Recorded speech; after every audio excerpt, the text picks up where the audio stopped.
Alors nous sommes ravis de se retrouver pour ce cycle L'aventure des transitions qui est organisé avec les directeurs de chacune de nos écoles thématiques. Et c'est le cycle de l'école du numérique et de l'IA. Et je voudrais remercier Cédric Dumouza, directeur de cette école, et Cécile Dejoux qui est là. Voilà. Je remercie également Laurence Hartmann, l'adjointe en charge de la responsabilité sociale de la vie étudiante et des écoles, et puis Pascal Hurtel, mais je ne la vois pas.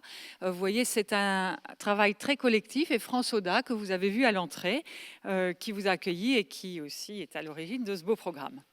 Puis je commencerai par citer un auteur dont je pense vous reconnaîtrez tous le style si caractéristique, car vous l'avez tous lu et fréquenté. L'IA générative augmente l'apprentissage en complétant ou améliorant les processus pédagogiques existants. Elle ne remplace pas l'enseignant. Qui a bien pu dire cela? L'IA générative elle-même, en effet. Elle ne remplace pas l'enseignant. Alors la suite, c'est « mais le renforce sur plusieurs plans ». Donc voilà, en guise d'introduction, ce soir, nous allons voir comment l'IA générative, non pas transforme nos vies et le travail, mais un peu quand même, mais comment elle augmente l'apprentissage ou le learning, hein? Donc les deux, et donc quelques cas d'usage. Alors, je n'en dirai pas plus, j'ai eu la curiosité d'interroger là aussi l'IA générative, et donc je verrai si tout est bien conforme à ce que elle nous dit. Je voudrais vraiment remercier et saluer Patrick Benamar, vice-président en charge de la formation et des compétences dans le groupe Renault, Florent Grisot, qui est alors Group Head of Digital Learning and Innovation chez MBDA, Anne, non, je me trompe? Ah, chez Deloitte. Voilà, mais alors dans d'autres fonctions maintenant. Alors on vous laissera. Vous me l'aviez dit en plus, l'IA générative est bien plus fiable que l'administratrice générale.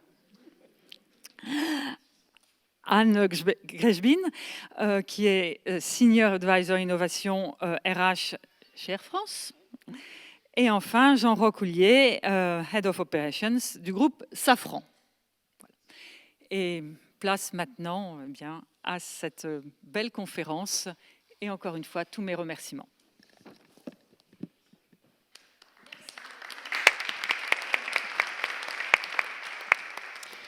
Bonjour à tous. Merci infiniment, Madame l'administratrice générale. Et bienvenue à vous tous et toutes, à la fois en présentiel, ici dans cet amphi historique, et bien sûr à distance, puisque je sais qu'il y a 600 inscrits et qu'il y a donc énormément de personnes qui nous suivront également en replay. Avant de commencer, je voudrais donner la parole à Cédric Dumouza, qui est co-directeur de l'école de l'IA, pour qu'il nous parle bien, des écoles, et puis de l'école de l'IA et du numérique en particulier. Alors bonjour tout le monde. Nous avons au CNAM donc 4 écoles thématiques, dont une, celle qui nous intéresse aujourd'hui, qui est l'école donc de l'IA et du numérique. Alors quel est l'objectif de ces écoles? C'est des objectifs évidemment déjà devant l'offre pléthorique du CNAM, de pouvoir un peu structurer et cette offre, la rendre plus lisible, créer peut-être des passerelles, des envies sur des personnes qui sont inscrites à un cours en se disant tiens, finalement dans ce domaine-là, j'ai un autre cours qui peut m'intéresser, etc. Trouver éventuellement des trous dans la raquette pour dire tiens, ça serait bien de compléter notre offre avec telle formation. Et puis il y a évidemment un objectif qui est un objectif donc d'organiser des événements sur ces thématiques, de vulgariser la science autant que faire se peut dans ce sujet-là. Et c'est les objectifs de ces séminaires, de ces conférences qui sont organisés. Donc là, nous sommes la dernière école, je crois, à faire, puisque les 3 autres écoles sont déjà passées. La dernière école à présenter, c'est la deuxième conférence. Il y a encore une 3e au mois de juin. Et donc, merci beaucoup à Cécile d'organiser des conférences passionnantes sur ce sujet-là. L'IA générative, alors, bel outil. Après, j'espère qu'on peut en débattre. Comme tous les outils, ça peut servir aussi bien à construire qu'à détruire. Donc on va pouvoir discuter du pour et du contre de la bonne utilisation de ces outils. Et donc, ça nous promet vraiment un débat passionnant. Donc, encore merci Cécile pour cette organisation. Merci beaucoup Cédric, parce qu'en fait l'école de l'IA du CNAM, c'est un endroit magique. C'est un endroit où vous allez retrouver à la fois des sciences dures, ce qu'on appelle des sciences molles, des lieux de convivialité, de discussion, et puis des lieux où vous allez pouvoir apprendre aussi entre pairs. Donc n'hésitez pas à vous renseigner, à aller sur le site du CNAM, parce qu'en fait vous allez pouvoir voir énormément d'activités, donc je vous invite à regarder tout ce qui s'y passe. Alors, on va commencer peut-être par remercier, parce que vous avez devant vous des personnes qui sont des innovateurs. Elles s'appellent même des activistes du learning, et ce sont des personnes fantastiques parce qu'elles testent, elles partagent, elles donnent au collectif, et elles ont des convictions. Et c'est grâce à tout ce qu'elles vont nous partager ce soir qu'on va pouvoir apprendre. Et quoi de plus beau dans la vie que de s'élever en apprenant. Donc, je voudrais vraiment déjà leur passer le micro pour qu'elles se présentent avec à la fois peut-être nous dire leur métier et puis peut-être nous raconter quelle est leur punchline et quelle est l'idée force qu'elles veulent développer ce soir. Alors, on commence par Anne. Anne Gergébine, Air France, Senior Advisor Innovation RH. Dans le passé, j'ai eu la fonction de directrice formation Air France, directrice campus Air France. Donc, ça fait plusieurs années que je travaille sur les sujets formation. Dans ce cadre-là, tu nous demandes une punchline, donc je vais te faire une punchline. Donc la punchline, c'est qu'on croit aux simulateurs de vol et l'IA va nous permettre d'avoir des simulateurs sur plusieurs sujets. Mais je ne parlerai pas que de ça, donc je te le résume. Merci. Alors ce qui est fantastique, c'est que Anne est vraiment une ambassadrice du CNAM. Il faut savoir que Anne est leader dans la micro-certification l'IA génératif pour tous et qu'elle a créé l'ensemble de la coordination et elle a interviewé plein d'entreprises et qu'elle va nous réserver pour la V2 quelque chose de fantastique. Donc merci Anne pour ton engagement et vraiment ta place ici dans l'enseignement pour tous. Alors on continue peut-être avec Patrick. Bonjour Patrick. Bonsoir à tous et à toutes. Donc, je m'appelle Patrick Benamar, je suis le vice-président en charge de la formation pour le groupe Renault et également en charge de notre université d'entreprise qui s'appelle la Renault University, qui a été créée en 2021 pour accompagner les transformations du monde de la mobilité et préparer la mobilité du futur, et en passant justement par l'intermédiaire de la formation pour développer les compétences qui sont nécessaires pour aller vers des nouveaux métiers, et notamment les métiers de l'IA et de la data, puisque dans des grandes entreprises comme les nôtres, l'IA non seulement transforme nos outils et nos méthodes de travail, mais aussi nous permet du coup de modifier notre façon de travailler en profondeur et par exemple de gagner du temps ou de simplifier ou d'éliminer certaines tâches pour les automatiser et donc rendre le travail quelque part un peu différent et donner plus de prise de décision ou de moyens de décision à l'humain. Merci beaucoup pour cette présentation. Alors, ce qui est génial avec Patrick, c'est qu'en fait, Patrick est investi dans les institutions du CNAM et est toujours là pour conseiller, permettre au CNAM de créer des formations qui sont en phase avec la réalité. Et c'est ça, l'idée d'un établissement, un grand établissement comme le CNAM, c'est d'être toujours en phase avec ce que font les entreprises. Merci. Alors peut-être Florent. Bonjour Florent. Bonjour à tous. Florent Grésaud-Verrier, donc moi j'ai occupé le poste de Head of Digital Learning et Innovation dans une entreprise qui s'appelle MBDA, qui fabrique des systèmes de missiles pour les armées. Et j'ai très récemment rejoint une autre entreprise qui s'appelle Deloitte, entreprise de l'écrit et du chiffre, puisqu'il s'agit du conseil, mais aussi de l'audit et des cabinets d'avocats. Merci beaucoup, Florent. Alors, Florent est connu si vous faites bien sûr les MOOC, puisque Florent a eu la gentillesse de participer à plein d'interviews. Et sa vision, elle est vraiment liée aux avatars, à l'immersif, à tout ce qui est en fait 3D et multidimensionnel. Et donc ça, c'est intéressant dans un axe learning innovant. Merci, Florent. Alors, Jean-Roch. Jean-Roch, un pilier du learning. Écoutez, bonsoir à toutes et à tous. Je suis ravi d'être avec vous et j'espère qu'on va avoir un dialogue autour de cette IA générative en formation. Moi, je dirige depuis 5 ans le département des opérations et tout ce qui est pédagogie et innovation de Safran University, qui est l'université corporate du groupe Safran, donc qui est dans l'aéronautique, l'espace et la défense. Donc, pour vous donner une image, c'est à peu près 1 demi-million d'heures de formation délivrées en France à Massy, sur le campus de Villegénis, et un peu partout dans le monde, à peu près 10 000 hommes et femmes chaque année sur le campus. Donc c'est une grosse activité et évidemment l'IA arrive. Alors maintenant la question c'est comment se l'approprier, comment l'intégrer pleinement, de façon efficace et en effet en se positionnant plutôt sur une approche liée à l'augmentation qu'amène l'IA. Mais on a aussi, on va en parler j'espère ce soir, encore beaucoup d'interrogations pour les individus, pour les équipes, etc. Donc c'est un sujet je pense qui va être passionnant. Merci. Merci Jean-Roch. Alors il faut savoir que Jean-Roch vient de sortir un ouvrage.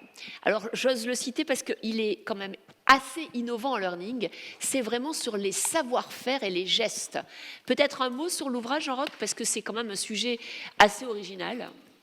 Oui, ben en fait, si vous voulez, l'ouvrage est lié en fait à une méthode qui a été mise en place au sein de Safran et aujourd'hui qui vole de ses propres ailes, donc qui a été intrapreneurié, qui est lié à une grosse problématique chez nous, c'est évidemment le maintien, le renouvellement des compétences. On parle même d'obsession de la compétence et on a il faut le savoir quand même, 45-46 000 opérateurs, opératrices, techniciens, techniciennes sur nos lignes de production.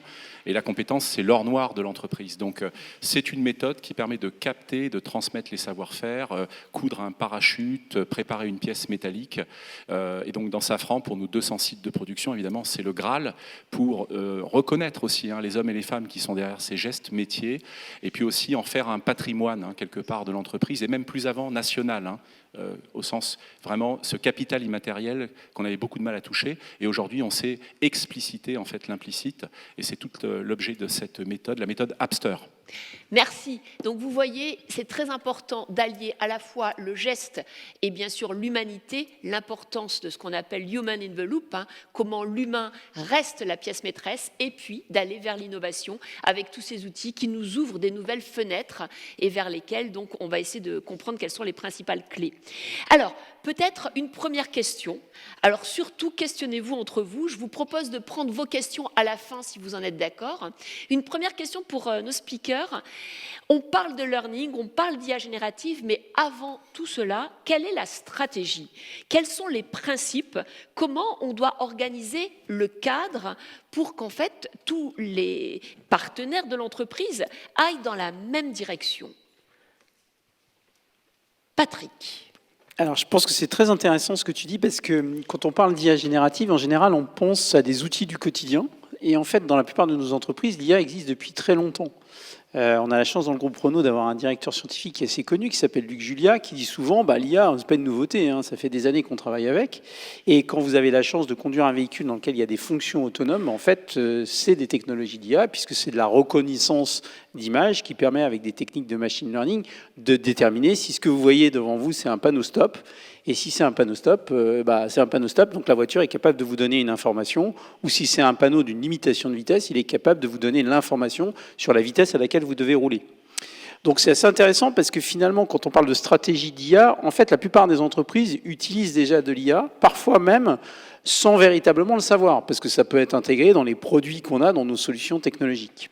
Donc la différence avec l'IA générative, c'est que l'IA générative, je fais souvent le parallèle avec l'introduction, alors je suis un vieil industriel, donc je dis souvent des automatismes ou des robots dans les usines, où quand les robots sont arrivés dans les usines, tout le monde a dit « Oh là là, les robots c'est terrible, demain il n'y aura plus personne dans les usines ». Non, il y a toujours des gens dans les usines, sauf qu'ils ne font pas la même chose qu'avant. Donc il y a un certain nombre de tâches qui étaient des tâches pénibles, difficiles, répétitives, pas intéressantes, en général que personne n'avait envie de faire. On les a confiées ou déléguées à des robots, ce qui fait qu'on a remis les êtres humains sur des tâches à plus forte valeur ajoutée. C'est un peu la même chose avec l'IA. Typiquement des tâches de contrôle qui sont très répétitives, du contrôle visuel, du contrôle d'aspect, qui sont difficiles, parce que quand vous êtes sur une ligne de production et vous voyez passer 1000 fois une pièce dans la journée, à la fin de la journée, votre contrôle n'est pas tout à fait le même qu'au début de la journée. Alors que l'IA, que ce soit au début ou à la fin de la journée, le contrôle est le même et les résultats et les alertes que peuvent déclencher l'IA sont toujours de la même qualité. Donc, la stratégie dans une entreprise, c'est d'expliquer comment l'IA va irriguer le fonctionnement de l'entreprise et conditionner ses produits, ses modes de fonctionnement, ses modes opératoires, ses systèmes, et comment elle va finalement impacter le travail de chacun. Donc, par exemple, le choix que nous on a fait, c'est de rentrer dans une logique d'acculturation pour l'ensemble des collaborateurs, avec des programmes expliquant l'IA, et en fait, pour tous, notre programme, il s'appelle IA for All, et avec cette idée de se dire, en fait, tout le monde a un téléphone portable, donc tout le monde va utiliser l'IA. Donc, il faut commencer par expliquer aux gens ce que c'est qu'une IA, les dangers d'une IA, les contraintes d'une IA, ce qu'on peut faire ou pas faire, parce que si on introduit ces technologies dans l'entreprise de façon massive, il faut que les collaborateurs comprennent ce à quoi ils vont être exposés. Et en même temps, ça permet du coup d'expliquer ce que l'entreprise veut faire, comment elle veut faire, là où elle va introduire de l'IA, avec quel objectif, pour faire quoi précisément, comment ça va influencer l'organisation du travail. Et ça permet du coup d'avoir un cadre qui est plus structurant et qui aide à l'implantation de l'IA de façon pérenne, mais en même temps en ayant des apports qui sont très visibles. Merci. Donc, en un mot, chez Air France, la stratégie de l'IA et de l'IA générative, comment on pourrait la résumer ? Je pense que la stratégie, elle est de se focaliser sur les cas d'usage qui apportent le plus de valeur. Et ça fait plusieurs années. On a maintenant un certain nombre de cas d'usage et on a une Data and AI Factory qui pilote ça de manière transverse pour l'ensemble des métiers. En parallèle, bien sûr, il faut sécuriser les usages et donc très vite, nous avons mis en place une IA générative baptisée Thalia, qui est donc une IA générative interne, sécurisée, à laquelle l'ensemble des collaborateurs peuvent accéder. Ils peuvent également accéder à des IA externes, mais dans ces cas-là, on leur fait toutes les précautions d'usage à respecter, ne pas mettre de données bien sûr personnelles, ne pas mettre de données concernant l'entreprise, surtout pas de données concernant l'entreprise. Donc, je dirais que c'est une approche qui est double, une approche à la fois ciblée et une approche d'acculturation générale, comme tu disais, avec un certain nombre de ressources learning, de ressources d'ateliers de prompting, de montée en compétences de certains métiers. Et si on prend l'exemple du learning, puisque nous sommes dans le cadre du learning, en 2023, on a fait pour le réseau formation, oui, il y a 2 ans, pour le réseau formation, un atelier d'une demi-journée de prise en main des outils avec l'ensemble des acteurs représentés, d'échange déjà de ceux qui commençaient à se tester. Et notre stratégie, c'est vraiment de faire comprendre que ce sont des outils au service des acteurs du learning et donc qui sont là pour les aider à faire mieux, plus vite, plus finement ce qu'ils ont à faire. Ce n'est pas pour les remplacer, c'est pour vraiment accélérer et améliorer la qualité de l'output. Donc, en fait, nous, on est parti d'une approche assez expérimentale, c'est de partir des appétences. Il y a toujours dans les équipes des gens qui aiment ça. Et donc, c'est les mettre en valeur, c'est de leur permettre d'aider leurs collègues, c'est de leur permettre d'être dans une logique de transmission, et c'est surtout de ne pas forcer, parce qu'on ne peut pas forcer un apprentissage comme celui-là, il faut avoir vraiment envie. Et donc, on accompagne les équipes à prendre en main petit à petit. Donc, vous avez l'expert de telle techno, l'expert de telle techno, celui qui a le plus d'appétence, et on croit beaucoup au fait de pouvoir expérimenter, parce que les modules de formation, ce sont des choses qu'on peut construire, qui sont des objets qu'ensuite on va mettre dans un LMS. Et c'est assez simple d'expérimenter, de voir si ça marche bien. Si ça marche bien, on continue. Si ça ne marche pas, on fait autre chose. Et donc ça, c'est un peu une valeur qu'on a tous commune, de croire à l'expérimentation. Donc c'est ça. Et puis après, on permet de consolider les usages en faisant des formations plus approfondies pour les responsables learning. Je n'en dirai pas plus. Je donne la parole à mes petits camarades. Merci Anne, merci beaucoup. Moi, je rebondirais sur ce qui a été dit, notamment sur ce qu'a dit Patrick. C'est vrai que l'IA, c'est un peu le syndrome de Monsieur Jourdain, en fait. Tout le monde l'utilise sans le savoir, comme Jourdain faisait de la prose sans même le savoir. Pour autant, il y a un vrai intérêt à faire monter en compétence les collaborateurs sur cette technologie qu'ils utilisent déjà par ailleurs. Pourquoi ? Pour parler le même langage. Finalement, l'IA générative ne va pas de soi, ou pas tant que ça de soi que ça. On peut le voir notamment avec l'usage qu'en font les plus jeunes d'entre nous, les plus jeunes collaborateurs de l'entreprise, qui finalement ne voient pas la nécessité de monter en compétences ou de s'approprier des outils sur l'IA générative. Or, ce qu'on constate, c'est qu'utiliser une IA, ça demande quand même certaines compétences qui sont spécifiques disons-le. Il y a une fracture avec le fonctionnement de l'Internet, même si ça tend à se rejoindre au fur et à mesure des années. Et je crois fondamentalement qu'il y a un minimum d'apprentissage sur du prompt engineering ou en tout cas du prompting. On ne parle pas une IA comme on mettrait des mots-clés dans un moteur de recherche. Donc tout le monde utilise l'IA sans le savoir, certes, mais il faut avoir un socle commun pour pouvoir tirer le plus de cette technologie qui semble aller de soi, parce qu'elle est en langage naturel, mais qui ne va pas tant que ça de soi. Donc finalement, la stratégie d'acculturation, aussi bien chez MBDA que chez Deloitte, elle s'articule, et le plus souvent dans les entreprises, j'ai l'impression qu'elle s'articule souvent en 3 temps. Le premier, c'est une acculturation générale pour l'ensemble des collaborateurs. Ça vise à justement parler le même langage que l'IA, ou en tout cas comprendre le fonctionnement d'une IA générative probabiliste. Le deuxième segment sera, ou la deuxième étape, la deuxième marche de l'escalier sera plus approfondie pour ceux et celles qui ont besoin de maîtriser des compétences techniques, de pouvoir programmer eux-mêmes des IA ou des agents IA. Et la troisième étape sera effectivement sur les cas d'usage. Et chez Renault, vous avez mis en place un système de skipper IA. Je pense que l'IA doit être ancrée dans les métiers. Chez Deloitte, nous avons 4 corps de métiers principaux et l'utilisation de l'IA pour le corps d'avocat n'est pas du tout le même que l'utilisation de l'IA pour l'audit ou pour le conseil.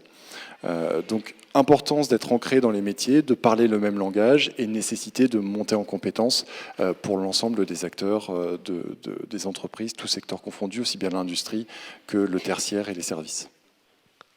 Merci Florent. Oui, Jean-Roch.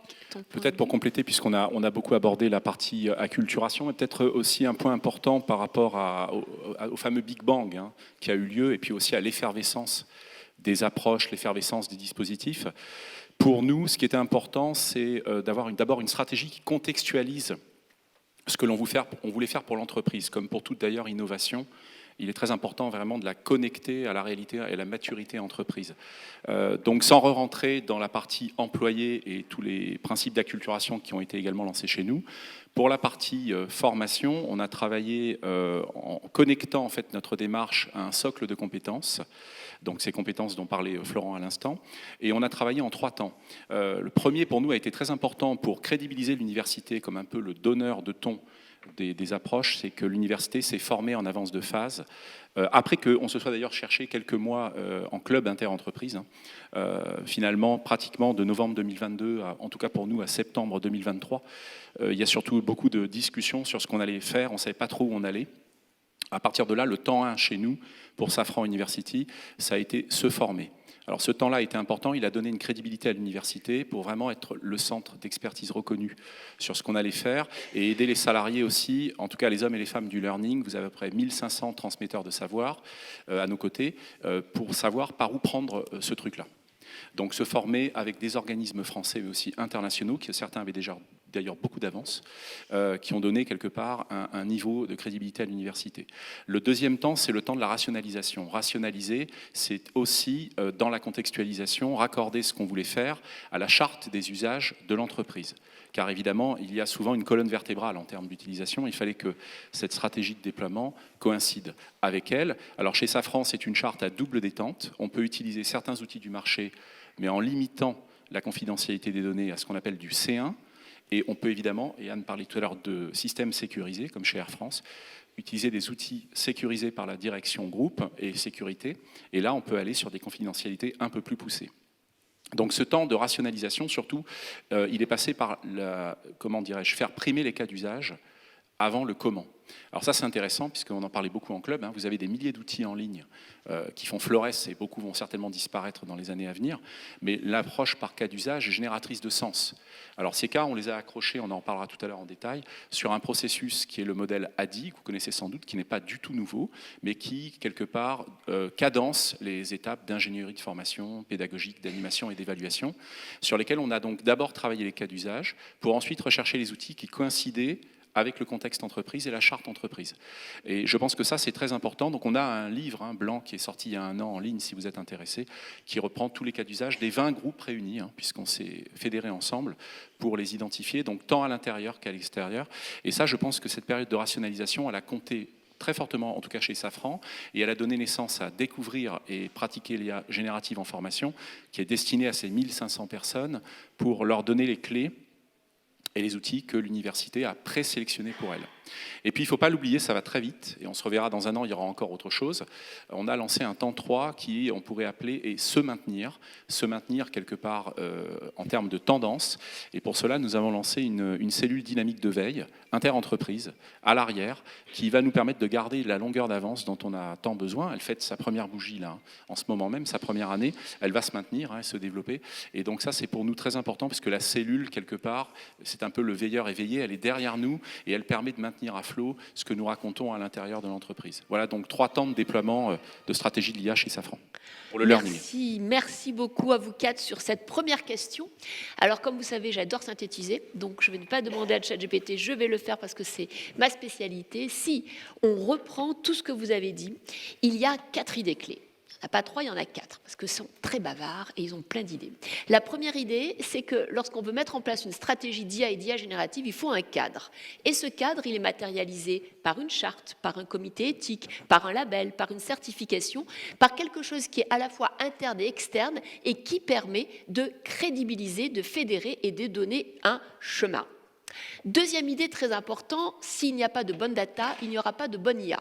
Donc il est très important d'avoir des data qui sont structurées, classées, entretenues et qui soient bien entendu remontées par le terrain. Donc tout le monde doit avoir une petite culture data en même temps qu'une culture IA parce que sans data, il n'y a pas de gasoil. Troisième idée importante, vous l'avez dit, il faut des volontaires. Il faut des skippers, comme dit Jean Roch, des ambassadeurs, des, comment dis-tu Anne, des personnes empowerment qui soient très très impliquées et qui vont quelque part fédérer les autres pour donner envie de partager et puis qui sont quelque part la hotline quand on ne sait plus faire, on peut leur demander, elles seront toujours là pour aider. Donc ça c'est important de travailler sur un collectif de volontaires qui expérimentent, qui aident, qui partagent et qui donnent la dynamique. Et la quatrième idée, au-delà, bien sûr, des hommes, c'est les cas d'usage. Il faut partir de ce qu'on appelle des pain points, des points irritants qui, dans le quotidien, pourraient être améliorés par l'IA. Parce que, bien entendu, si on peut faire plus vite ou si on peut faire mieux grâce à l'IA générative, on aura plus envie de l'utiliser. Et donc, ces cas d'usage, ce sont vraiment des temps sur lesquels il faut réfléchir. Qu'est-ce qu'on peut faire différemment grâce à ces nouveaux outils ? Donc voilà peut-être pour cette première question sur la stratégie. Alors, on va descendre dans l'entonnoir et peut-être, allez, j'ose vous parler d'outils. Je sais, il y en a beaucoup. Je sais, vous avez tous des outils différents, mais on a quand même envie de savoir, dans le savoir-faire, quels sont les outils d'IA générative que vous utilisez en learning. Patrick. Alors, je pense qu'il y a un premier point, c'est que on utilise beaucoup Copilot, Microsoft Copilot, parce que c'est l'outil d'entreprise. Et en fait, la question, c'est est-ce qu'on utilise des outils spécifiques à notre métier ou est-ce qu'on utilise des outils communs à l'entreprise ? Donc typiquement, nous, on a fait le choix de commencer à travailler avec des outils d'entreprise. Alors, c'est un peu l'effet qu'évoquait Jean Roch, c'est-à-dire quand on travaille sur des outils d'entreprise et que du coup, on interagit avec des gens de l'entreprise, en gros, on parle de pair à pair sur des sujets communs. Donc ça a été notre premier sujet, c'est comment on utilise les outils d'entreprise pour des cas d'usage adaptés au learning. Alors typiquement, c'est comment on crée un scénario pédagogique grâce à une IA d'entreprise. Alors dans un cadre sécurisé, comme disait Anne, parce qu'on met des données d'entreprise. Comment on va travailler sur des synthèses de documents. Typiquement, quand on a des consultations et des appels d'offres, au lieu de lire 50 pages 10 fois, on demande à l'IA de faire une synthèse et du coup de nous mettre un tableau qui aligne les différentes réponses qui ont été apportées et de pouvoir faire des comparaisons. Ça a été par exemple aussi de modéliser certaines activités. Typiquement, quand on fait une fiche de formation, bon, c'est pas le truc qui est très marrant à faire. En plus, il faut rien oublier parce que grâce à Calliope, quand on oublie quelque chose, on a un risque de se faire taper sur les doigts. Donc là, l'IA nous aide parce que ça permet de faire des fiches de formation qui sont toujours conformes à la demande de la certification Calliope.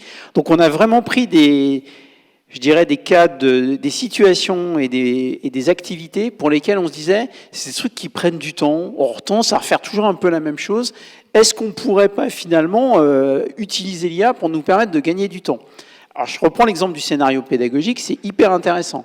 Parce que typiquement, quand on se dit, bah voilà, j'ai une séquence de 3 heures à réaliser à distance avec tant de personnes, je veux un temps d'introduction, un temps de conclusion, j'ai 3 séquences pédagogiques, je veux faire une pause, etc. On demande à l'IA de faire le séquencement pédagogique, bang, ça sort. On en discute, on regarde un peu, allez, 30 minutes, c'est fait. Pendant ce temps-là, la personne qui s'occupe de la formation, elle peut aller voir les gens avec qui elle va travailler en disant « Ok, le scénario c'est ça va bien, on est d'accord ». Là, on a gagné du temps. Parce que d'habitude, si on fait ça, on fait des allers-retours. Et donc, on fait 3 fois, 4 fois des allers-retours. Donc, le scénario pédagogique, au bout de 3 semaines, il n'est toujours pas validé. Et ça veut dire que ces 3 semaines-là, on ne les récupère pas sur le déploiement du programme. Donc, nous, on a fait le choix d'utiliser beaucoup d'outils du quotidien. Après, dans nos outils métiers, dans les LMS, dans nos systèmes d'information, il y a des fonctionnalités d'IA qu'on utilise, notamment parce que ça va permettre de faire de la prescription automatique, ça va permettre d'individualiser des parcours de formation. Et là, on utilise l'IA qui est intégrée dans les solutions qu'on utilise de façon à ne pas dupliquer les outils et à tirer parti du fait que les données étant dans le système, on va maximiser l'apport de ces données par l'utilisation de l'IA, souvent c'est du machine learning, dans la solution qu'on met à disposition des collaborateurs. Et dernier point qui est intéressant, c'est tout ce qui est le reporting. Donc nous, on a fait un effort assez colossal autour de la communication sur les indicateurs de formation, et donc on a créé, on a un data lake dans lequel les données formation tombent, et on s'est dit, ce serait peut-être pas mal de donner à tous les managers une vision sur ce qui se passe dans leur équipe en formation. Donc on a créé un dashboard manager, et ce dashboard, grâce à l'IA, il est mis en forme, et il permet pour tous les managers de regarder à tout moment où ils en sont dans le déploiement des actions de formation pour leur équipe.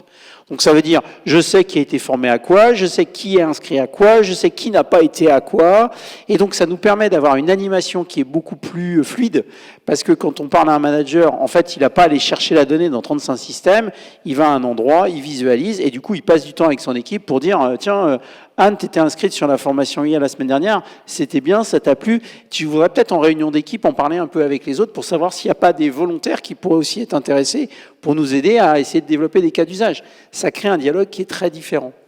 Donc voilà comment on a utilisé et mis à profit l'IA dans notre travail au quotidien. Merci beaucoup, Patrick. Alors Anne, je vais te poser une question un peu différente sur les outils. Est-ce qu'il y a en fait des personnes qui ont testé et qui ont fait des propositions d'outils, et avec ces propositions, vous avez découvert des outils dans le monde, je ne sais pas moi, à Singapour, au Japon, et comment, pour une entreprise internationale comme Air France, on arrive en fait à avoir des outils avec des réglementations un peu différentes. On a en Europe la IACT, vous savez, bien entendu, mais puis Air France est aussi présent en Chine, aux États-Unis. Comment ça se passe en fait cette harmonisation avec tous ces outils qui n'ont peut-être pas les mêmes fonctionnalités? Voilà. D'accord. Alors sur les outils, je vais commencer par dire que globalement, finalement, nous faisons plutôt la même chose que toi.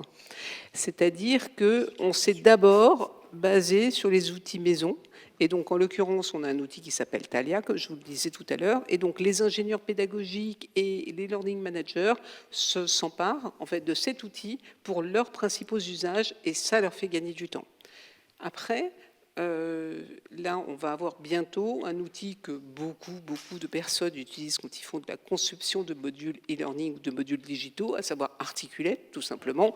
Articulate est vraiment très répandu et intègre à partir de maintenant l'IA. Donc, on n'a pas commencé à l'utiliser, mais vraiment, comme on utilise beaucoup Articulate en temps normal, très certainement, on va aussi beaucoup utiliser Articulate dans le futur, avec donc les composantes IA. Après, tu poses la question des outils à l'international. En fait, Air France a vraiment une base française et le learning est vraiment piloté de France. Donc, il y a certes des personnes qui peuvent intervenir à l'international, mais vraiment l'essentiel du contenu est développé en France. Mais je voudrais rebondir sur ce qu'a dit tout à l'heure Jean-Roch, puisque nous faisons partie de la même cellule de veille, à l'initiative, je pense, de toi, Jean-Roch, oui, je pense que c'est, ou enfin vous deux. en fait, on fait partie d'un même groupe où on échange. Et donc, chaque fois qu'on a des outils de communication inter-entreprise, tout simplement WhatsApp, vous voyez, c'est quelque chose d'assez simple. Et quand on voit quelque chose qui est intéressant, on s'envoie l'info. Donc, typiquement, on dit « Ah, avez-vous vu que Notebook LM maintenant parle français ?» Voilà, alors là c'est fantastique. Il y a quelqu'un qui dit « Magnifique, génial », je dis « En plus, c'est gratuit ». Parfait. Bon. Mais ça, c'est un peu empirique parce que bon, on s'envoie des infos, mais donc Jean-Roch a eu l'idée de dire il faudrait qu'on mette quelqu'un sur le coup pour faire cette veille parce qu'il y en a tellement d'outils, ça vous donne le tournis. Tous les jours, il y a un nouvel outil qui sort, donc lesquels utiliser. Et donc, dans cette cellule de veille, il y a 1 ou 2 personnes qui sont vraiment en charge de passer en revue tous les outils qui sortent et de les assesser, entre guillemets, de façon à nous faire une sorte de présélection de ce que l'on aura ensuite envie de tester. Parce que on n'a pas le temps de tout essayer, c'est de la perte de temps de tout essayer, et ce qui compte, c'est vraiment de se focaliser sur ce qui nous apporte le plus de valeur. Donc nous, autant on est ouvert à l'expérimentation et à l'innovation, autant on déteste perdre notre temps, donc eh bien, on a trouvé que c'était une bonne façon de le faire. Voilà. Et puis, aussi, en termes d'outils, nous, on utilise un outil d'adaptive learning, qui est un outil du marché, qui s'appelle Drillster, parce que c'est un outil qui est mis en place depuis plusieurs années maintenant pour permettre les révisions des personnels navigants commerciaux pour qu'ils préparent leur certification annuelle. Et donc, ça leur permet de se positionner. Je ne rentre pas dans le détail, mais c'est un outil spécifique pour tous les navigants commerciaux. Merci beaucoup, Anne. Alors, Florent, encore peut-être une adaptation de la question. L'idée, ça serait de voir, parce que tu es passé de secteurs d'activité bien différents, tu fais le grand écart, tu es avec des populations également différentes, j'imagine à la fois des seniors, des gens matures et des jeunes. Quelle est en fait la différence dans l'apprentissage et dans l'adoption de l'IA intergénérationnel dans le learning? Est-ce que tu vois une différence? Est-ce que c'est vrai que les jeunes adorent l'IA générative et l'utilisent de façon native, ou en fait tu t'aperçois qu'en fait les seniors ils veulent tout comprendre, ils veulent pas être largués et ils suivent les MOOC, donc ils y vont. Quel est ton point? Alors, contre toute attente, même si mon propos s'inscrit hors de toute systématisation, finalement, et en lien avec ce que je disais au début sur le symptôme de Monsieur Jourdain, c'est que les plus jeunes générations pensent savoir utiliser les outils d'IA générative de manière innée. Je suis intervenu à titre personnel aussi, j'interviens souvent auprès d'entreprises ou auprès de publics différents. Et souvent, le réflexe des plus jeunes générations, génération Z, avec qui je forme ou avec qui je discute, savent déjà utiliser, enfin, disent savoir utiliser. Et très souvent, le réflexe, c'est « bon, bah, c'est nul, ça n'apporte rien ». Et quand on creuse, finalement, on s'aperçoit qu'il manque une pièce du puzzle, en tout cas dans le raisonnement. C'est de savoir expliciter une problématique, c'est de savoir transcrire, problématiser un contexte ou une problématique. Et de là vient l'importance aussi de compétences comme le prompt engineering ou du prompting. Donc, pour des plus jeunes générations qui ont des facilités avec ce type d'outils, finalement, qui très souvent pensent savoir utiliser, mais qui en fait passent à côté du vrai potentiel de l'IA, je pense que la formation, ou en tout cas l'apprentissage, est aussi utile que pour n'importe quelle population. Et le second point, c'est que bien que souvent dans les technologies émergentes ou dans les technologies digitales, on observe une certaine tranche d'âge ou de genre qui l'utilisent peut-être de manière plus fréquente ou plus anticipée que d'autres. Je pense que les seniors sont pas forcément sur la touche comme on peut le penser, et ont cette curiosité, ou en tout cas les plus avancés ont cette curiosité, peut-être plus de temps aussi, plus d'envie d'aller voir, plus de patience aussi pour comprendre, apprendre. Et bien que je pense qu'il y ait un différentiel, on ne doit pas non plus segmenter. Et on est très souvent surpris, en tout cas. Donc j'ai vu parfois des choses où des gens qui on ne pensait pas avoir une telle maturité sur des outils digitaux, faire preuve, voilà, de montrer des résultats qui étaient très impressionnants. Donc finalement,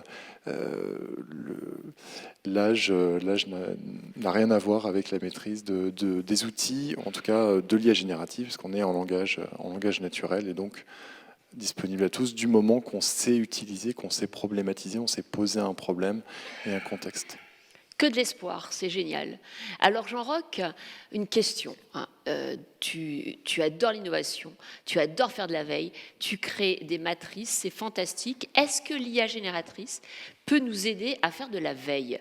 En fait, est-ce qu'on a encore besoin de l'humain pour poser des questions, créer des cadres et repérer, comme le disait Anne, ces nouveaux outils? Ou est-ce qu'en fait, avec maintenant la venue des agents, on pourrait automatiser la veille et faire en sorte que toute cette nouveauté, elle soit testée, notée et proposée par l'IA générative? Ouais, alors c'est sûr que là, le champ de la veille, il y a des opportunités que nous amène l'IA phénoménale, mais avec un bémol près, c'est qu'il va falloir quand même garder un tantinet d'esprit critique sur les résultats que nous obtenons.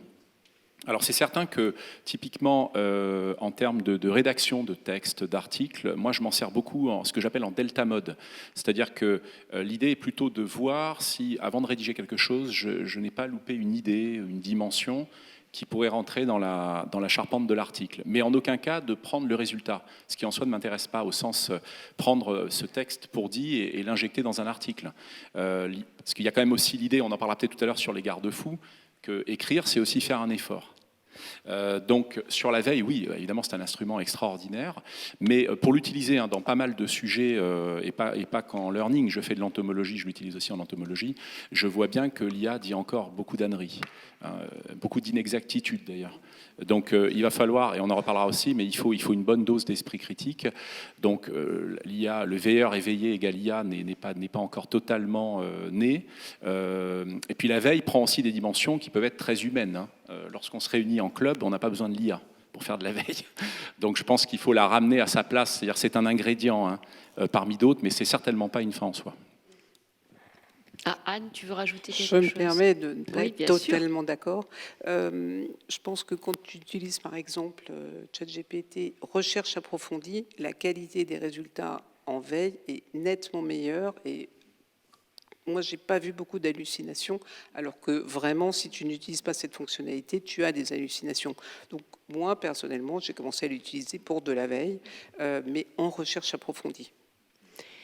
Merci beaucoup. Alors sur ce deuxième pilier, cette deuxième question sur les outils, donc je voudrais juste porter à votre information le fait que nous avons créé un site internet 100% gratuit dans lequel il y a tous les outils mis à jour, donc aujourd'hui on parle beaucoup d'agents, avec la possibilité de les voir en ligne et de voir leurs plus et leurs moins. Ce site s'appelle céciledejou-ia.com, il est complémentaire au MOOC, et comme le MOOC est statique puisqu'il dure 1 an, ce site est dynamique et est mis à jour régulièrement. Et donc si vous voulez tester des outils sur de la traduction, de la synthèse, de la vidéo, des images, de l'automatisation et maintenant des agents, vous pouvez aller donc sur ce site. Donc nous allons passer à la troisième partie de cette conférence avant de vous donner la parole. Et donc là, j'aimerais aborder l'idée des compétences, l'idée de aujourd'hui et demain, l'idée de qu'est-ce qu'il faut savoir, comment il faut se former pour rester employable. Est-ce qu'il n'y a que de l'investissement dans la technologie ou de l'investissement dans des compétences que j'appelle du care management, des compétences spécifiquement humaines qui sont importantes. Donc ici au CNAM, on a les pieds dans les deux mondes, la technologie et les sciences de l'humanité, et en même temps, bien sûr, les sciences de la société. Et j'aimerais avoir votre point de vue. Comment on doit s'équiper en learning, mais pour soi, vraiment pour soi, en compétences, pour pouvoir rester à la fois au top de ce qui existe en IA générative et transformer son métier, rester l'acteur de son développement. Et je vous laisse choisir qui commence. Voilà. Perplexe. Bon, alors moi, je vais faire mon vieux grigou. Allez. Dans des entreprises de technologie comme les nôtres, ce qui fait évoluer les choses, c'est la technologie, et notamment l'innovation et la capacité à être en rupture par rapport au marché, parce que c'est ce qui crée de la valeur chez le client. Donc, tant qu'on utilise l'IA pour créer de la valeur chez le client, mon exemple tout à l'heure sur le véhicule autonome, c'est un facteur de différenciation. Donc, tout ce qui contribue à avoir un avantage concurrentiel et à rendre finalement l'activité plus compétitive, c'est là-dessus qu'il faut investir. Et après, il n'y a pas d'équilibre entre il faut investir plus ou là, il faut faire les deux en marchant. Parce que si on met en place des technologies et que derrière, parce qu'on n'a pas la bonne donnée, et finalement les résultats ils sont mauvais, le service pour le client il est mauvais, donc on coche et on passe à autre chose. Donc il faut, je pense que c'est toujours pareil, c'est comment on met la technologie au service du progrès humain. Et donc, quand on veut mettre la technologie au service du progrès humain, on part de situations qui sont, je veux me déplacer d'un point A à un point B, c'est quoi les modalités que je peux avoir? Alors, par le passé, on avait le char, le fardier de Cugnot qui est ici. Et puis aujourd'hui, on a des automobiles, on a des vélos, on a des modes de transport différents. Et ces modes de transport, par exemple, ils doivent être interconnectés. L'intérêt, c'est de se dire, tiens, si j'arrive à optimiser mes temps de transport, c'est quoi la meilleure solution? Donc sur mon téléphone portable, être capable de dire je veux aller d'un point A à un point B, qu'est-ce qui va optimiser mon trajet? Et je peux avoir différents paramètres. Est-ce que c'est une question de coût? C'est quoi le moins cher? Est-ce que c'est le plus rapide? Je m'en fous du prix, je vais aller le plus vite. Ou bien j'ai une contrainte absolue parce que je vais prendre un avion. Donc là, il ne faut pas que je rate l'avion, donc il faut que j'arrive au moins 1 heure avant à l'aéroport. Donc c'est quoi le moyen de transport qui me permet à coup sûr d'arriver 1 heure avant à l'aéroport? Donc, je pense que c'est ça qu'on voit aujourd'hui dans nos métiers.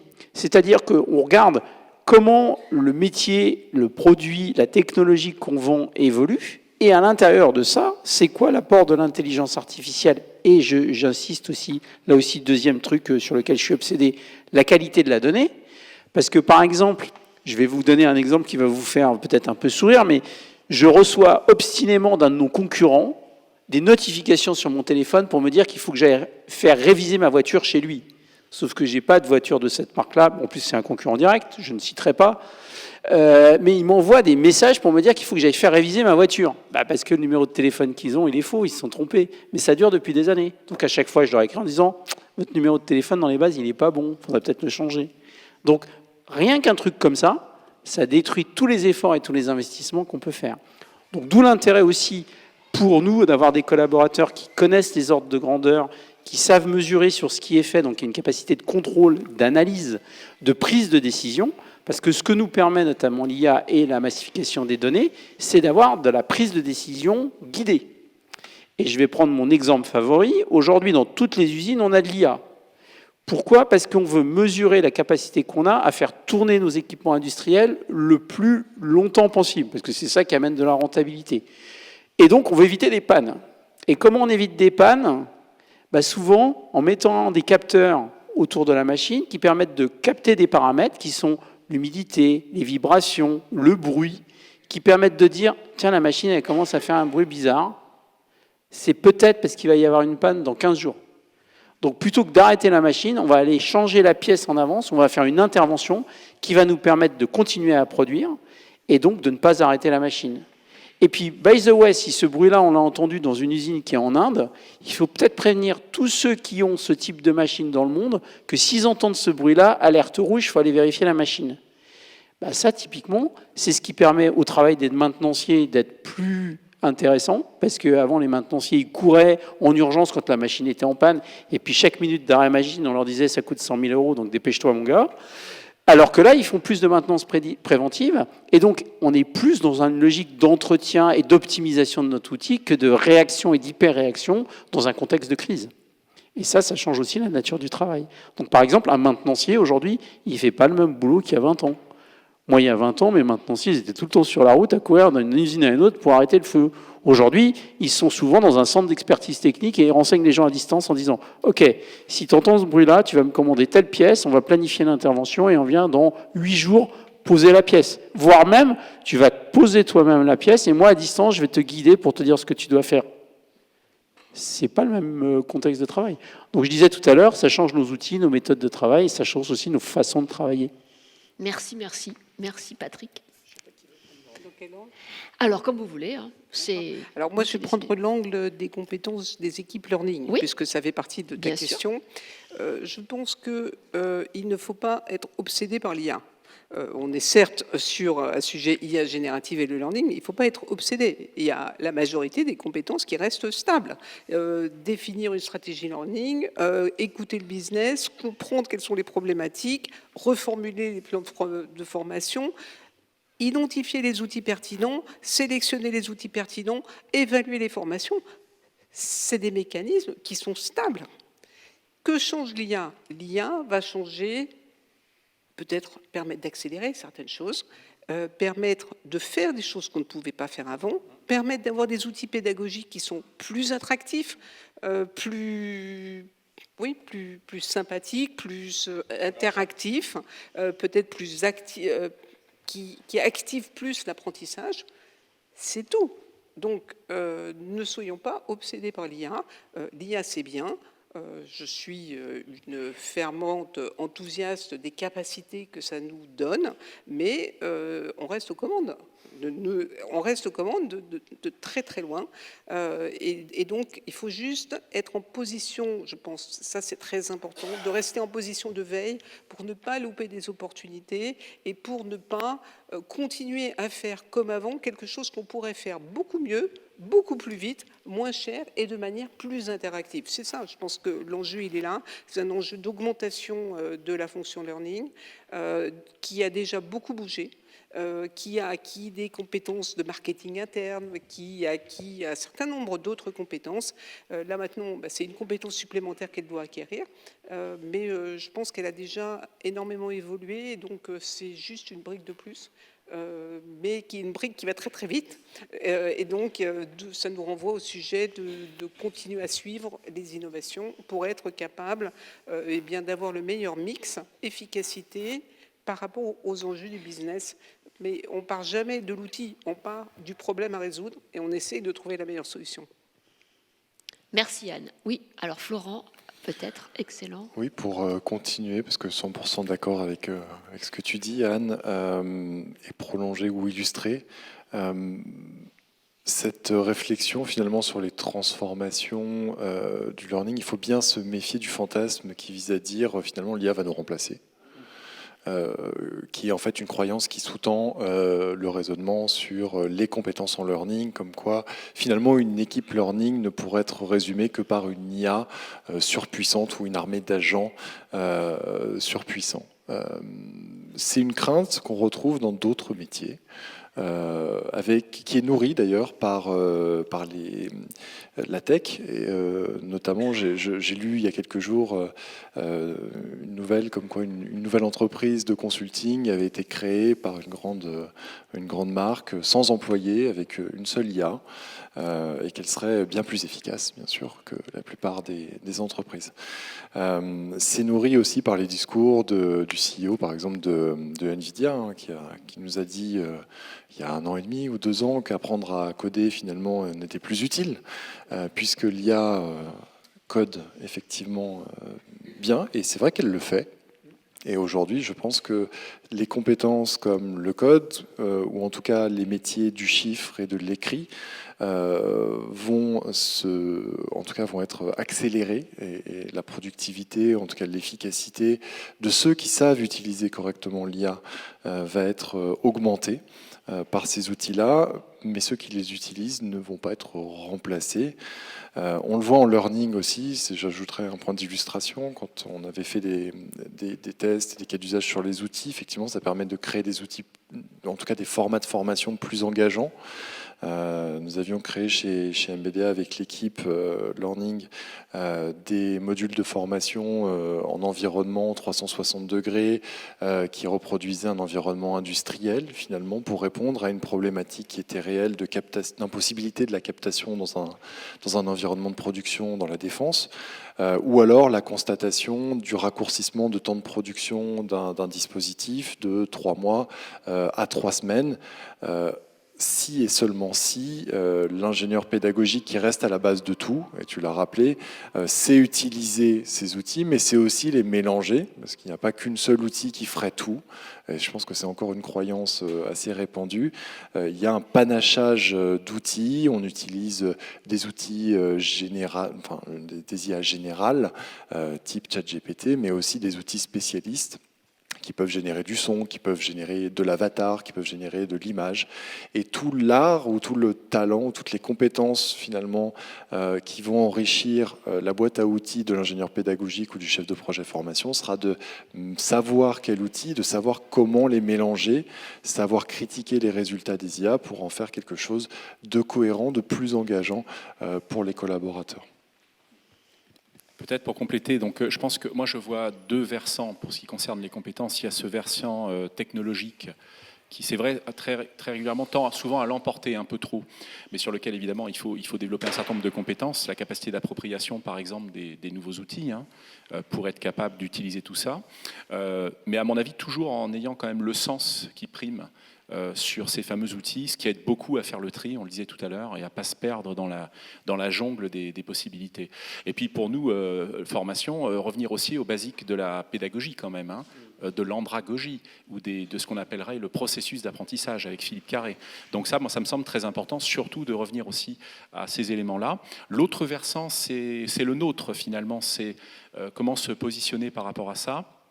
Je vois aussi une redistribution des tâches, avec des tâches qu'on pourra traiter peut-être à plus forte valeur ajoutée, en confiant peut-être davantage le récurrent à l'IA. Mais même pour confier le récurrent à l'IA, pour moi, la réflexion que je mène actuellement, c'est qu'il ne faut pas non plus totalement se déshabiller. C'est-à-dire que pour être justement en delta mode, il faut avoir un nez critique. Alors, un nez critique, ça se travaille dans la durée. Sentir un texte, ça veut dire savoir écrire.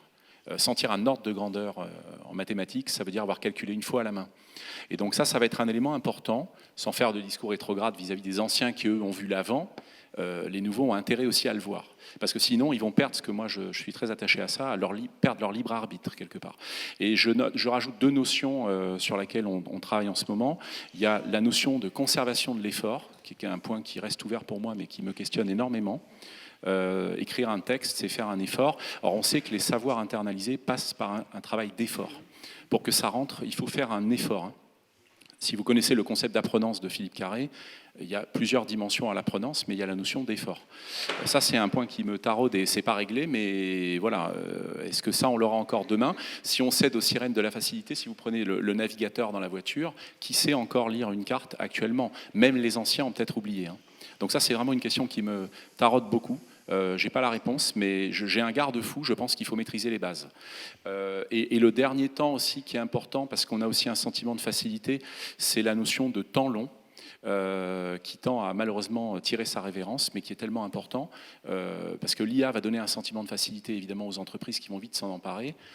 Tu feras plus non plus un cahier des charges en une semaine, mais tu en feras 10, mais tu en feras toujours beaucoup plus, bien sûr. Donc ça pose quand même la question de la conservation du temps long, qui est un élément prégnant, si on veut justement avoir des gens qui arrivent aussi à refléter, à réfléchir, à poser un crayon. Et ça, c'est clairement pas l'IA qui va faire le boulot. C'est clairement pas l'IA qui fera le boulot. L'IA est inscrite dans la notion de temps court, elle n'est en aucun cas dans le temps long. Donc ça, c'est quelque chose pour moi de prégnant. Merci beaucoup pour cette troisième partie. Alors peut-être pour conclure sur cette partie, donc sur les compétences de demain, reprenons ton idée du temps long. C'est vrai que l'IA va nous donner de l'instantanéité. Et l'opportunité, c'est que grâce à elle, on va pouvoir avoir des réponses analysées en temps réel. Elle va nous donner de l'accélération, elle va pouvoir nous donner la possibilité d'être à jour en temps réel. Donc ça, c'est une opportunité qu'on ne peut pas occulter. Et en même temps, c'est le temps de l'humain qui doit être un temps de digestion, d'ancrage, un temps qui est long et un temps qui est humain. Et c'est pour ça que quand tout s'accélère, j'aime bien dire aux étudiants qu'il faut aller dans le temps du slow management parce que l'humain a ses limites et il faut les accepter. Et on est avec des rythmes physiques, biologiques, intellectuels qui ne sont pas ceux de l'innovation, qui ne sont pas ceux de l'IA générative et qu'il va falloir équilibrer. Donc ce qu'on peut retenir peut-être du learning, c'est déjà que l'IA générative est au cœur de la transformation du learning et c'est un des champs avec le recrutement en RH qui est vraiment chamboulé, où il se passe des choses et que je vous invite à continuer à observer. Donc c'est vrai que le learning est un magnifique terrain de jeu pour l'IA générative et merci à vous quatre de partager, de venir au CNAM enseigner et de proposer bien sûr toujours à tous les auditeurs vos dernières innovations. Et donc ça, merci. La deuxième idée, c'est qu'en fait dans le learning, il y a comment on crée les nouvelles façons d'apprendre, mais il y a aussi l'expérience apprenant. Et peut-être que l'IA générative va nous permettre de développer encore plus de présentiel, encore plus d'effets waouh, encore plus de relations humaines, parce que c'est dans la relation humaine que se crée le projet, l'innovation, la créativité et le plaisir. Et si vous êtes là, c'est que vous êtes certainement sensible au plaisir d'apprendre, et en tout cas, je l'espère, et j'espère que l'IA nous occultera jamais ça. Maintenant, la parole est à vous, que vous soyez à distance. Alors, je ne sais pas où est France. Ah, il n'y a pas de possibilité à distance. Bah, alors, on va avoir le micro-main. Le micro-main qui est là. Le micro-main qui n'est pas là, mais qui va être là. Merci. Celui-là, il ne marche pas. Voilà. Et si vous avez des questions, est-ce que vous pouvez prendre le micro, faire 3 choses. Déjà, vous présenter, parce que c'est sympa, dire pourquoi vous êtes là, et puis bien mettre le micro sous votre menton. Oui, bonjour, Philippe Durand, donc enseignant-chercheur au CNAM en mathématiques. Donc, j'ai été vraiment sensible par rapport à cette conférence, parce que, en fait, je rejoins vraiment tout ce qui a été dit. Je suis un utilisateur récent de ChatGPT, de l'IA générative, et je voulais quand même porter ma question. Mes réflexions, c'était sur évidemment l'utilisation et la bonne utilisation. Quand j'ai entendu parler des seniors et des plus jeunes qui utilisent l'IA, bon, il est vrai qu'en fait, il faut vraiment avoir, disons, une expertise pour comprendre tout ce que sort l'IA. L'IA peut faire des choses merveilleuses au niveau recherche. En mathématiques, j'ai trouvé des choses magnifiques. Il sort des résultats. Et puis, j'ai testé l'IA sur un petit problème d'étudiant de second cycle. Et j'ai vu qu'il n'était pas capable de résoudre un système d'équations différentielles, tout simple avec des valeurs propres, mais avec des matrices. Et il se trompait, alors qu'il savait résoudre des problèmes beaucoup plus compliqués d'école d'ingénieur, etc. Bon, bref, tout ça pour dire que, en fait, il faut vraiment avoir une compétence derrière pour pouvoir vérifier, parce qu'on peut obtenir des résultats qui sont divergents. Et autre problématique, c'est la problématique de... Bon, là, je parle, par exemple, de ChatGPT que j'ai pu tester, mais je pense que dans les entreprises, on utilise d'autres IA génératives. Notamment, j'ai entendu parler d'un côté à la fois transversal et horizontal. C'est-à-dire pour l'entreprise, est-ce qu'on fait une IA au niveau de la gestion, le management d'une entreprise, ou est-ce qu'on reste dans la compétence verticale d'un individu? Et donc justement, ça donne deux jeux de données complètement différents qui sont à croiser, et donc on peut obtenir des résultats. Donc il faut faire attention à... Merci beaucoup. Alors, synthétique, réponse, Jean-Roch. Moi, j'aimerais juste ajouter qu'en effet, il ne faut jamais baisser la garde vis-à-vis de ce que l'IA peut fournir. Et on avait lu, je me demande si c'est pas toi avec Cécile qu'on avait mentionné ça, c'est qu'on peut avoir tendance au départ à vérifier et puis à baisser un peu en supervision par la suite lorsqu'une forme de confiance s'installe. Et on baisse la garde, on baisse les barrières et on commence à se faire avoir. Donc je crois que ça c'est très important, il faut que l'esprit critique soit permanent sur n'importe quel résultat que va balancer tel ou tel LLM à base d'IA. Alors c'est d'ailleurs très positif parce que peut-être qu'il y aura plein de nouveaux métiers pour vérifier, trianguler et puis en même temps essayer de détecter les hallucinations. Donc ça peut être un champ. Merci pour votre question. Est-ce qu'il y a d'autres questions? Oui. Bonsoir, merci beaucoup pour cette présentation et puis cette table ronde. Je m'appelle Ali Goumar. Alors, je suis un doctorat business administration au CNAM et je suis aussi actuaire gestion des risques. Et mon sujet il est sur la gestion des risques l'IA. D'où ma présence aujourd'hui. Et donc, très intéressant l'échange. Ce que je voudrais, vous voyez arriver avec mon sujet. Quels sont les risques que vous avez identifiés en fait dans vos utilisations de l'IA aujourd'hui dans votre domaine d'activité, comment vous les gérez. Et puis, je voudrais juste revenir sur le mode delta. Je pense que je n'ai pas bien compris, si vous pouvez revenir dessus aussi. Merci. Merci. Jean-Roch, tu as... Oui, je sais pas. Oui, je commence peut-être par le delta.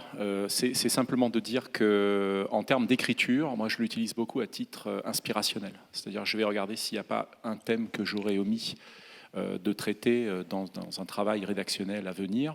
Donc c'est plutôt vraiment inspirationnel, c'est suggestif. Et à partir de là, après, je fais mon travail d'écriture personnel impliqué. Donc c'est vraiment ce que j'appelle le delta mode, puisqu'en effet, on peut avoir beaucoup de surprises, puisque l'IA va concentrer un maximum de données. Et donc, on peut être évidemment éminemment surpris. En learning, le meilleur rempart au problème de risque, c'est vraiment que c'est le pédagogue qui garde la main, qui conserve la main. Un exemple, l'IA a une percée significative chez nous dans tout le bloc de production en fait, des éléments pédagogiques. Dans le modèle ADI, le design et le développement. On l'utilise par exemple beaucoup pour faire des quiz. Le quiz, si vous en avez déjà fabriqué, hein, moi je me souviens, Jacques Communier, qui était avec moi à l'université, me disait c'est à peu près 1 heure hein, pour faire un bon quiz entre la question et les alternatives. Des alternatives suffisamment nuancées pour que l'exercice ne soit pas trop facile. Il y a quand même un temps de réflexion pour trancher, en général, sur les 2 dernières alternatives. Donc le quiz, c'est un bon exemple. On peut très bien avoir des alternatives qui sont proposées, qui ne sont pas positionnées correctement. C'est l'ingénieur en fait, pédagogique qui va rentrer, qui va retravailler 1 ou 2 alternatives jusqu'à ce qu'il obtienne un résultat correct. Enfin, ce qu'on veut dire par là, en gros, c'est que c'est le moyen et certainement pas la fin des travaux que l'on peut produire.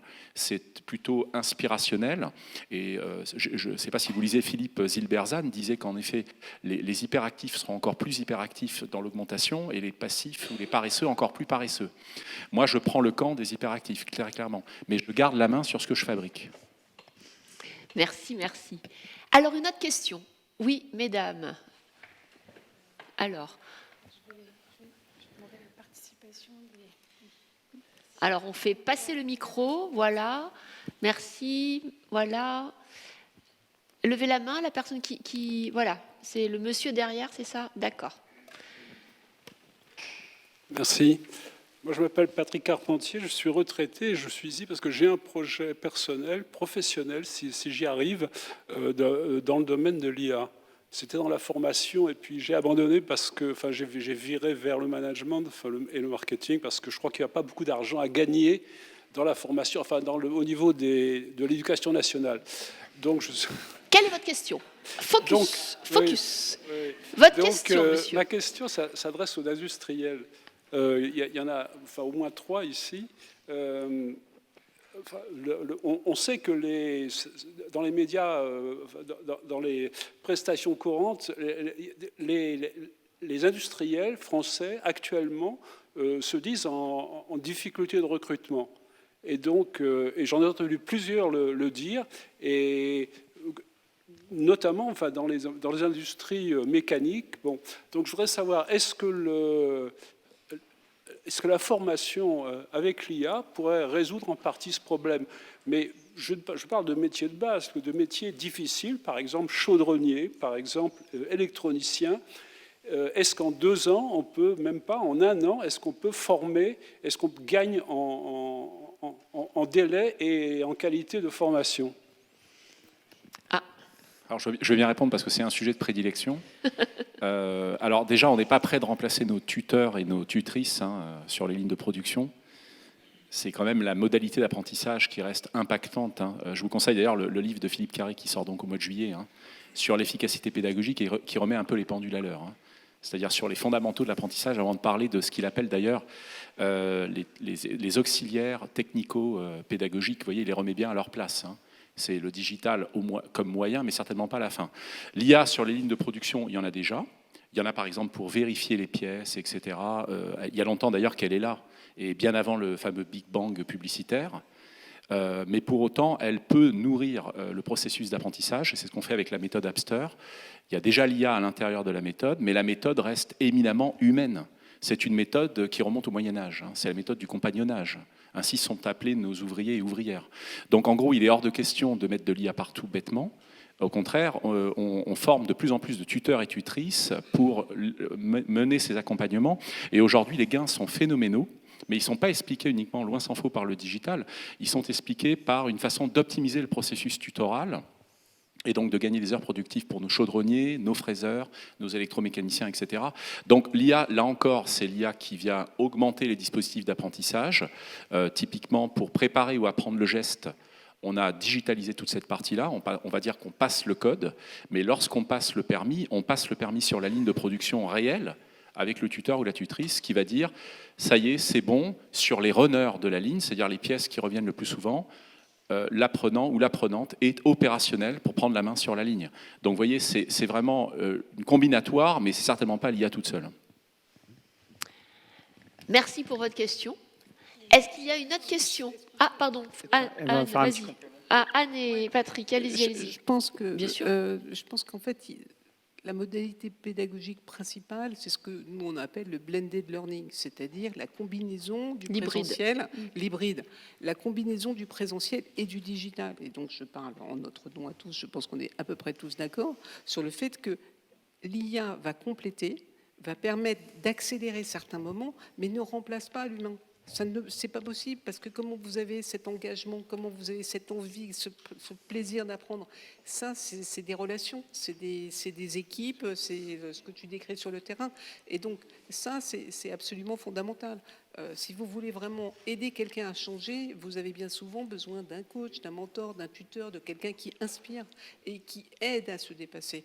Et donc je pense que l'IA est très utile. Et va être très utile dans le futur, mais en combinaison avec de l'humain. Tout à fait. Je vais juste faire un commentaire sur le début de la question, parce que monsieur parlait des métiers où c'est difficile de recruter. Et je pense qu'en fait, globalement en France, on a un déficit de notoriété par rapport aux emplois industriels, parce que les gens ont toujours une vision de ce qu'était le chaudronnier il y a 30 ans, alors que le métier du chaudronnier d'aujourd'hui, il n'a plus rien à voir. Je vais vous donner un exemple. Nous, on forme des carrossiers. C'est un métier important parce que les carrossiers, c'est fondamental dans l'activité aujourd'hui d'un véhicule puisque les gens veulent élargir la durée de vie d'un véhicule. En fait, pour former des carrossiers, on utilise beaucoup de technologies et notamment de la réalité augmentée, de la réalité virtuelle et de l'IA. L'intérêt, c'est de pouvoir individualiser le parcours de formation des gens. C'est-à-dire que vous avez 3 personnes dans une session. En fait, vous allez suivre les données sur ce qu'ils font concrètement, c'est-à-dire comment ils travaillent. Et en fonction de ce qu'ils ont fait, vous allez pouvoir adapter les séquences pédagogiques et du coup, amener le tuteur à dire bah, « toi, ton geste, il est bon, tu vas t'entraîner pour le gagner et le sécuriser, et toi, ton geste, il est toujours pas bon, donc on va travailler le geste. » Et donc, ça permet d'individualiser les parcours de formation. Et l'intérêt, c'est que finalement, pour des gens qui auraient peut-être abandonné en cours de route la formation en se disant « ce métier n'est pas pour moi », en fait, on arrive à mieux les rattraper pour les mettre dans une dynamique qui permet de les mener jusqu'au bout de la formation.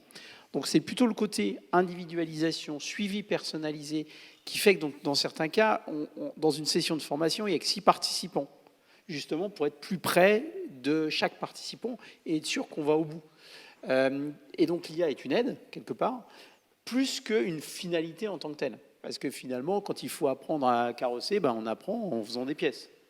Donc c'est intéressant parce que l'apport de la technologie, c'est plus dans la possibilité de donner finalement plus de chances de succès aux gens qui suivent la formation que fondamentalement de révolutionner la formation en tant que telle.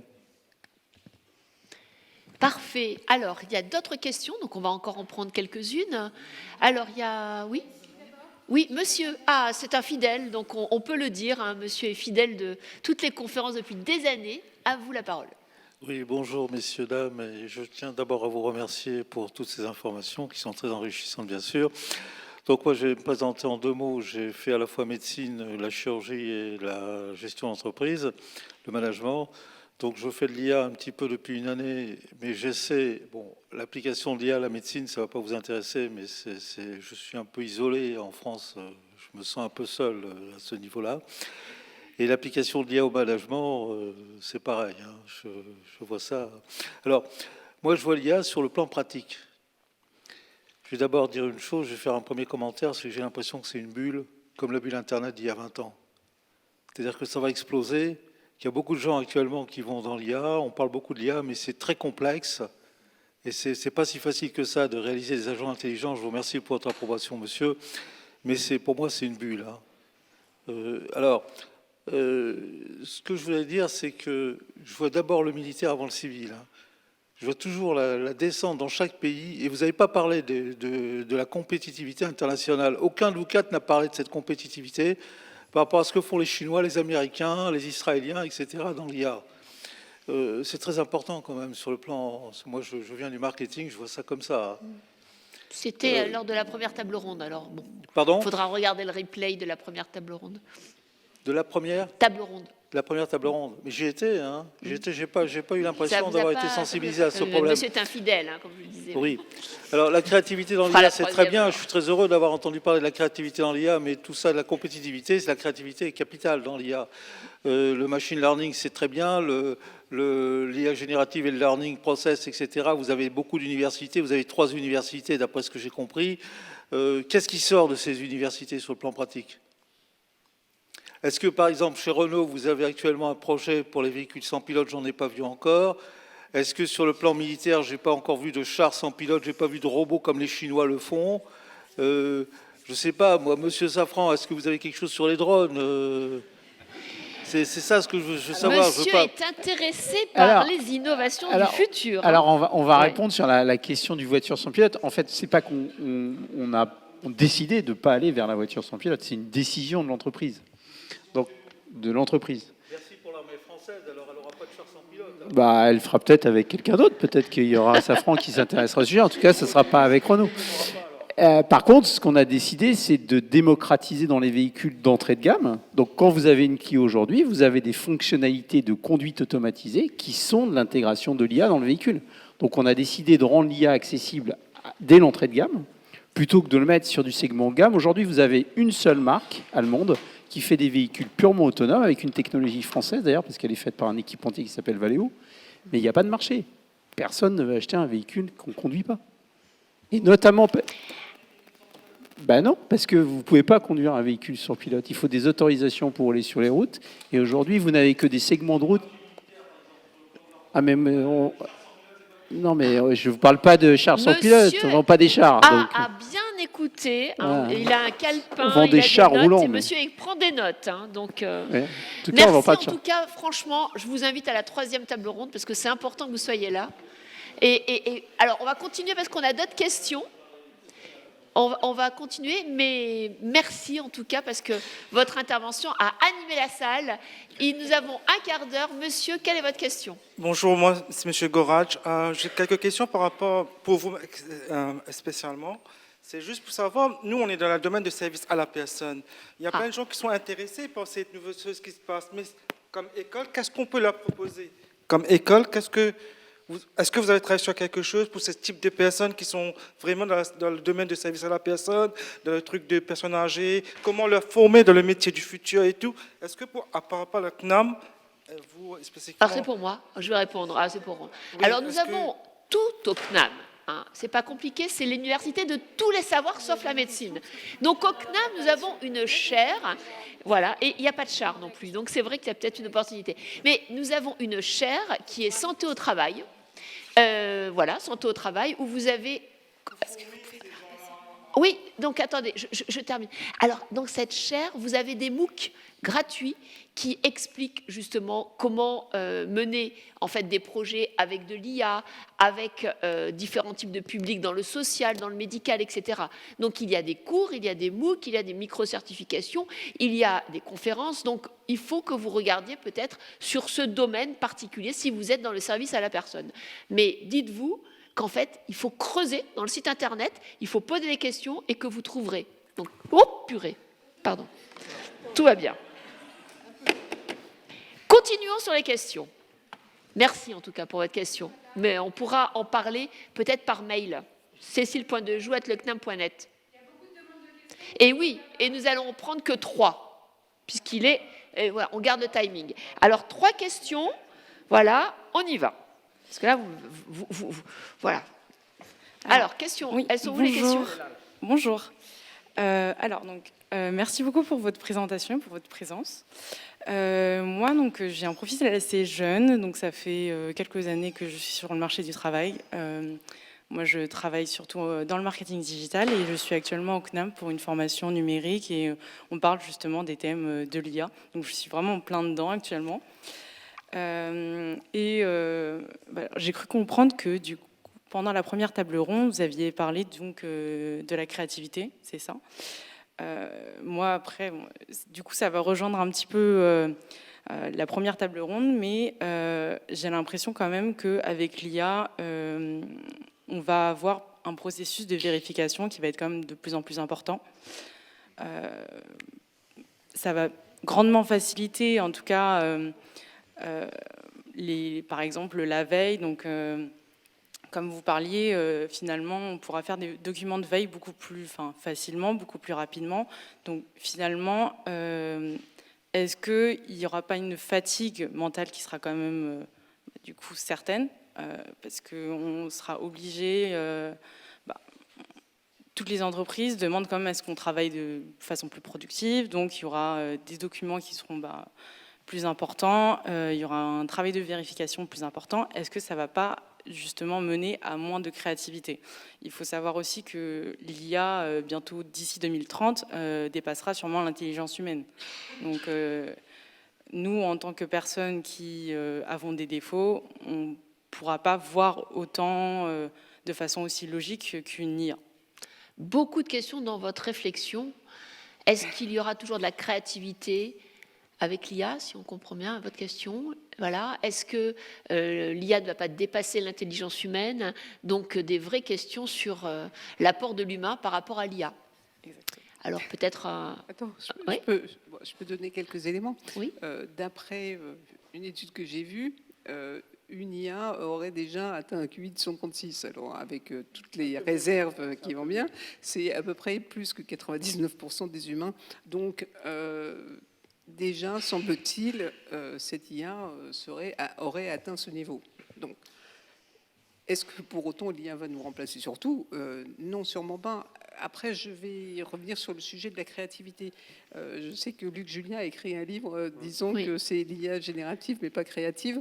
Bon, moi, je ne suis pas tout à fait d'accord avec Luc Julien, parce que je pense que, certes, elle est générative, mais elle est générative sur tellement d'informations qu'elle peut permettre de mouliner des perspectives extrêmement différentes. Et donc, ce que je trouve qui est intéressant dans les processus créatifs, c'est les processus de brainstorming, etc. Et là, en fait, si vous n'avez pas des gens sur la main, vous pouvez faire un brainstorming avec l'IA. Parce que vous allez croiser des points de vue de gens complètement différents et ça peut vous donner des idées. Donc je pense que personnellement, l'IA peut vraiment être utilisée, en tout cas moi je l'utilise en créativité. Donc c'est passionnant parce qu'en fait c'est ce coach qui fait qu'en fait elle te permet aussi d'être plus créative. Alors on va prendre une dernière question. Je sais, il va y avoir des frustrés, il y en aura toujours et c'est pas simple. Donc la dernière question, France, c'est toi qui décides. Allez. C'est qui? Voilà. Bon. Et les autres questions, vous pourrez bien sûr les envoyer par mail et on essaiera d'y répondre, voilà, de façon synthétique, mais voilà, toutes les bonnes choses ont une fin. Bonsoir, je vais faire court. Ingénieur pédagogique et learning designer. Je voulais savoir, avec l'expérience que vous avez eue, qu'est-ce que vous avez obtenu comme data justement depuis qu'il y a l'IA dans le learning en termes de... il y a engagement des apprenants et l'expérience apprenante, ça aide beaucoup l'IA, mais surtout en termes de rétention, parce que c'est toujours le gros problème. C'est bien d'avoir une formation, mais 4 mois après, qu'est-ce qu'on en retient?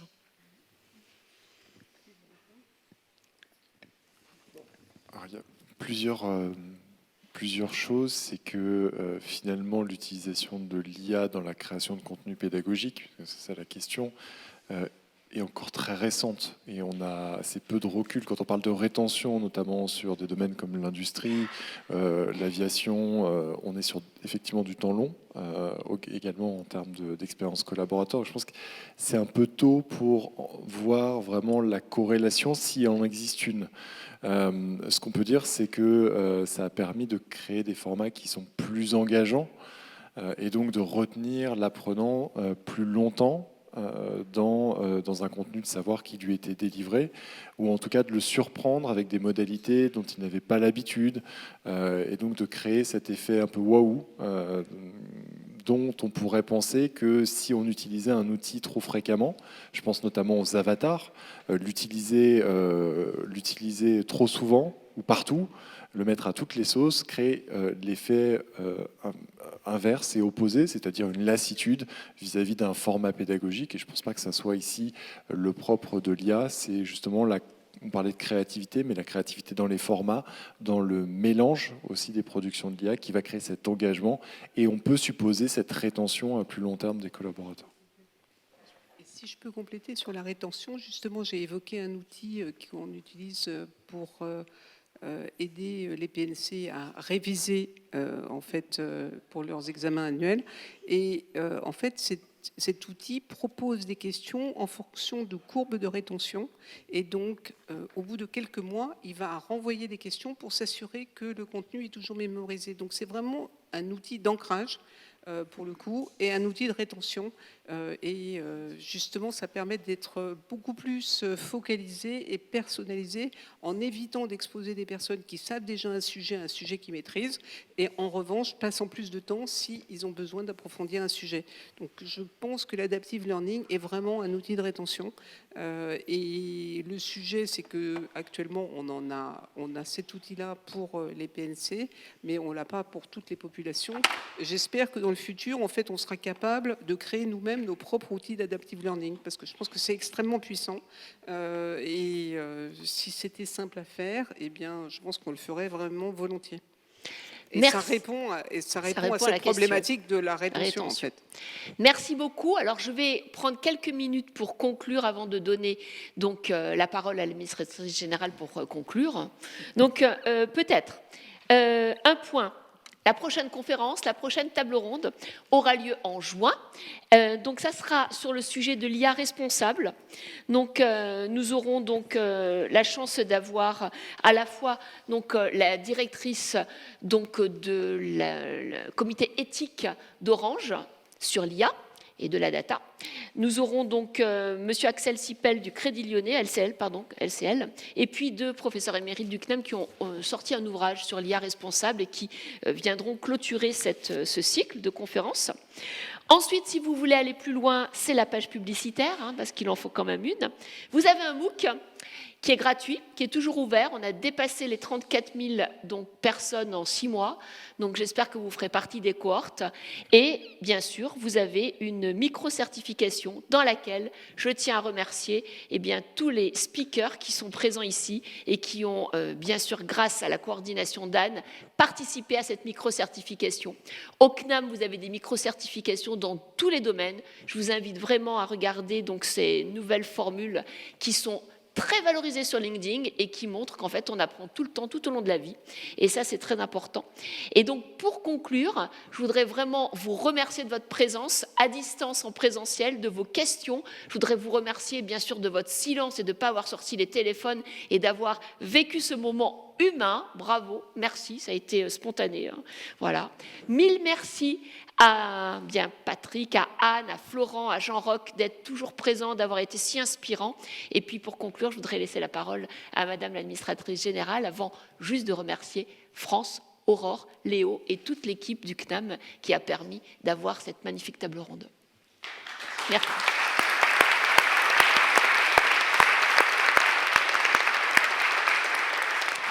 Alors, le micro qui marche, non, je l'ai déjà. Mon mot sera bref. Merci beaucoup. Vous êtes une magnifique ambassadrice du CNAM. Et merci à tous les orateurs et aux participants. Merci. Au revoir. Merci.